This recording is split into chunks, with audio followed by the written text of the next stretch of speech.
হোমারের লেখা গ্রিক মহাকাব্য ইলিয়াড সম্পর্কে আমরা সকলেই জানি। এখানে স্পার্টার রানী হেলেনকে ভালোবাসত ট্রয় নগরের রাজপুত্র প্যারিস, কিন্তু রানী হেলেন ছিল কিং মেনেলাউসের স্ত্রী। অথচ ট্রয় নগরীর রাজপুত্র একদিন হেলেনকে অপহরণ করে নিয়ে যায়। এরই পরিপ্রেক্ষিতে কিং মেনেলাউস ট্রয় নগরীর বিরুদ্ধে যুদ্ধ ঘোষণা করে। এই যুদ্ধ টানা 10 বছর চলতে থাকে। শেষ পর্যায়ে গ্রিকরা একটা বড় আকারের কাঠের ঘোড়া, এর ভেতরে সৈন্য সাজিয়ে ট্রয় নগরীতে রেখে আসে।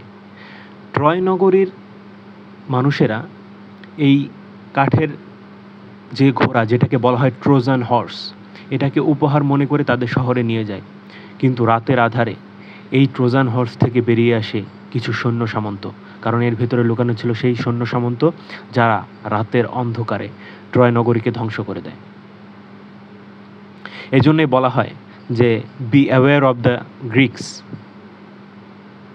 কামিং আপ উইথ গিফটস, অর্থাৎ গ্রিকদের থেকে সাবধান থাকো যখন তারা উপহার নিয়ে আসে।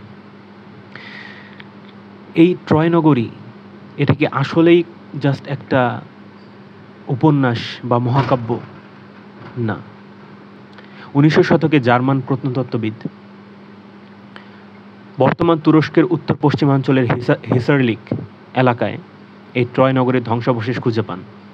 ট্রয় নগরী শুধু একটা নগরী ছিল না, এটা ছিল 9টা স্তর, তাও একটার উপরে আরেকটা। এই